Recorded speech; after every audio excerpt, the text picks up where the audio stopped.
One of the most important commandments in the Torah is read in synagogues this weekend. It's also one of the shortest. In fact, I'm not even certain if I should say that it's 3 words long or just 2.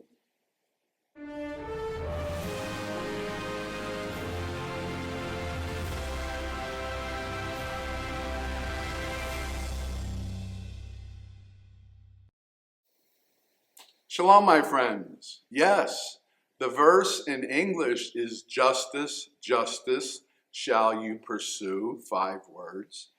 But the Hebrew is tzedek, tzedek tirdof, a total of 3 words, one of which is repeated.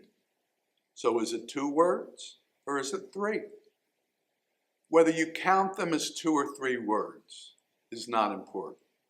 What is important is that they contain an entire moral vision. Obviously, the first thing we notice is the repetition of the word tzedek, justice, justice. And the most straightforward explanation is it's for emphasis. Biblical Hebrew will sometimes repeat a word to intensify it. So the Torah is telling us, take justice seriously. Pursue it persistently. Don't treat it as an aspiration to admire from a distance. Justice must become an active commitment. And the verb in the sentence, that matters too. It doesn't merely say, justice shall you believe in, or even justice shall you establish. It says, justice shall you pursue. Justice rarely arrives on its own.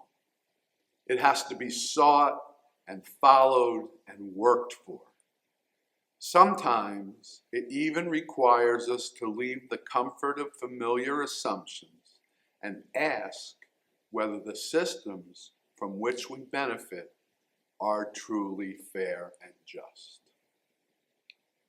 But generations of readers have heard something more than emphasis in the Torah's repetition.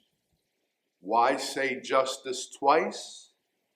Perhaps the first justice is the goal.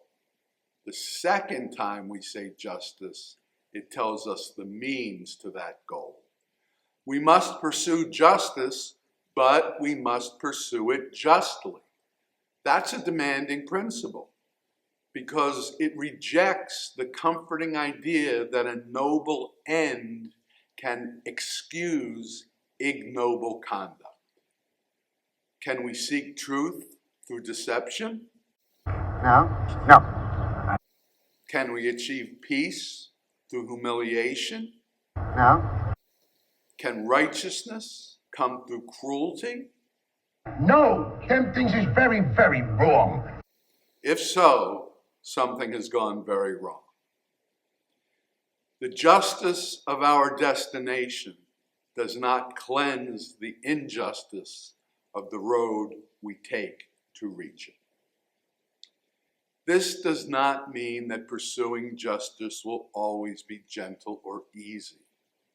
It might require protest, confrontation, even punishment, or the disruption of an unjust peace. But even then, the methods we choose matter. We must ask, are we being truthful? Are we hearing evidence fairly? Are we preserving human dignity? Are we applying the same standards to our allies as we would apply to our opponents? Are we making room for repentance and repair? The repetition may also speak about 2 kinds of justice: the justice we demand from others and the justice we demand from ourselves. It's easy to recognize unfairness when we're the victim. It's harder when we benefit from it. It's easy to insist that an opponent follow proper principles. It's harder to restrain ourselves when we are convinced that we are in the right. Perhaps that's why the verse addresses each of us in the singular.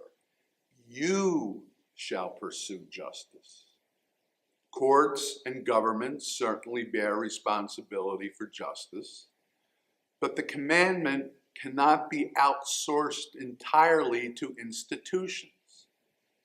It follows us into our homes, into our workplaces, into our communal disagreements, and into our daily speech.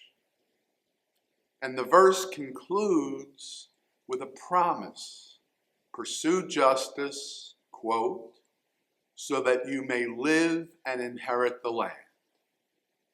A society cannot truly flourish through power alone. Its life depends upon trust, the belief that truth matters, that rules apply fairly, and that every individual possesses dignity. Tzedek, tzedek, tirdof. Pursue a just outcome. Pursue it through just means. And pursue both with enough humility to look not only where we are going, but also who we are becoming along the path. If you have any thoughts about pursuing justice, please do share them in the comments box below the video. If you comment, I will respond to every comment. If you found the video worthy of serious consideration, and I hope you did, please give it a like, a thumbs up on YouTube, and that helps us get our videos in front of more viewers. And of course, I would love it if you haven't already become a subscriber to the Rabbi Study. Doesn't cost anything. Please do subscribe. It's very easy to do, assuming you're logged into YouTube. All you need to do to subscribe is click on my face, right over here. Or if you prefer, watch another video by clicking on its icon right over there. As ever, until next time, Shabbat Shalom.